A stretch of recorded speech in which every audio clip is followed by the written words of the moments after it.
Welcome to Teaching Truth.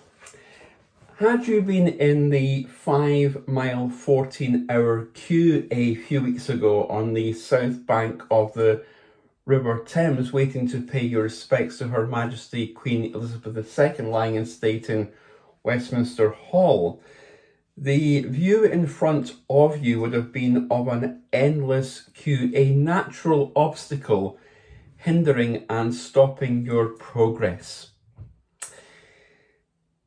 In our reflections today in Daniel chapter 10, we come to look not so much at a natural obstacle hindering progress, but of a spiritual obstacle which hindered the progress of the angel which came to Daniel with the message from God for Daniel. Let's read from Daniel chapter 10, verse 13. But the prince of the Persian kingdom resisted me 21 days. Then Michael, one of the chief princes, came to help me because I was detained there with the king of Persia. Unmistakably, Satan is the theme for our reflection today, because in that short but significant verse, we have an insight into the reality of the fact that there was a spiritual battle that was taking place. For 3 weeks, the angel of God was stopped, was opposed. The prince of the kingdom of Persia withstood me 21 days. Now let's ask ourselves the question, who is the prince of the kingdom of Persia? Well, the prince of the kingdom of Persia is a powerful demon, a demon assigned by Satan to the kingdom of Persia. And that prince of the kingdom of Persia, his job was to influence that kingdom in favor of Satan. Satan was sending the prince, as it were, to blind men, to influence kings, to shape politics, and to oppose the good forces of God. And we've seen right through the book of Daniel that there have been demonic forces, satanic forces at work. Terrible laws were passed. One law was that every person must worship an idol or be thrown into a fire. Another law was that all people must pray to the king only for 30 days. Evil laws which originated from an evil person, Satan himself. And the fact of the matter is that Satan is alive and kicking today, just as much as he was alive and kicking in Daniel's day. Because for 3 weeks, the angel of God was slowed from his mission. For 3 weeks, this evil angel, this prince of the kingdom of Persia, was able to successfully resist the angel of God and to slow him and to stop him and to oppose him from his mission. That mission was to carry the message of God to the man of God, Daniel. And so what can we as individuals over 2,000 years later learn from this? Well, quite simply, that Satan is opposed to God's work, and Satan will use every means at his disposal to fight. See, Daniel's conversation with the angel reveals to us the important fact that there is an invisible war going on between the forces of evil and the forces of God.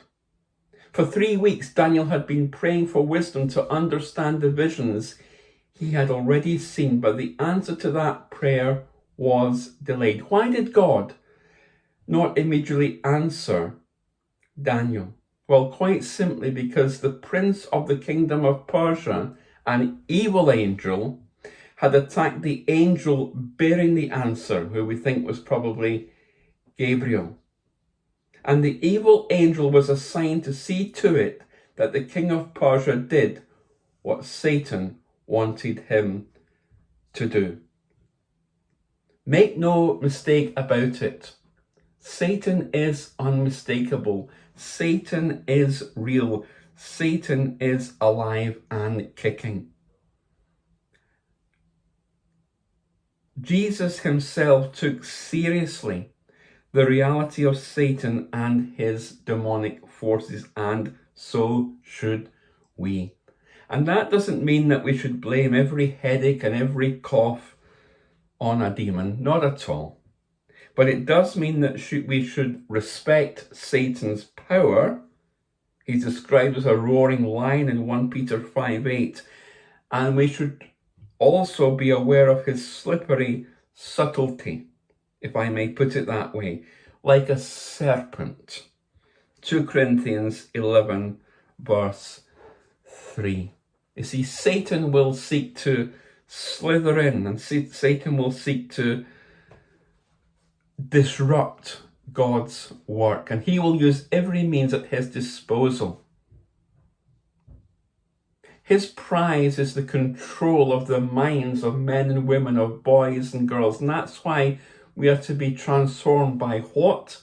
By the renewing of our mind. It's a battle between the spirit of darkness and the spirit of light.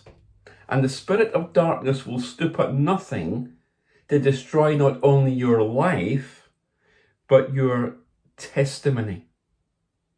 The spirit of darkness is aiming to get you to live after the flesh. What does it mean to live after the flesh?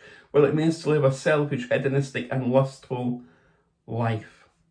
See, we wrestle not against flesh and blood, but against principalities, against powers, against the rulers of the darkness of this world, against spiritual wickedness in high places. And the simple message from Daniel 10:13 today is this: that the prince of the Persian kingdom resisted me 21 days. I was detained there with the king of Persia. The angel of God was slowed and hampered in his mission. And the evil one will slow and hamper us in our mission to convey the message of God to the people of God, just as the angel of God was hampered in giving his message from God to the man of God. We need to be aware that we have an unmistakable enemy, and his name is Satan. And therefore, we need to go in the strength of the Lord.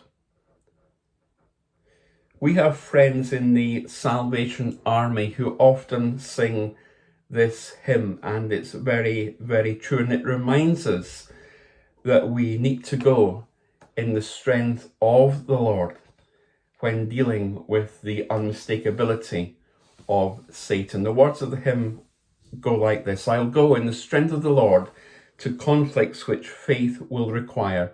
His grace is my shield and reward, my courage and zeal shall inspire.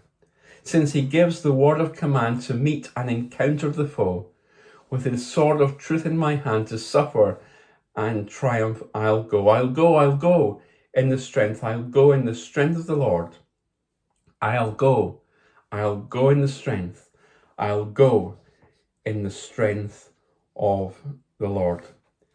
Daniel, because he was a man on his Majesty's service, could well have sung on the banks of the river Tigris that song, that he will go in the strength of the Lord.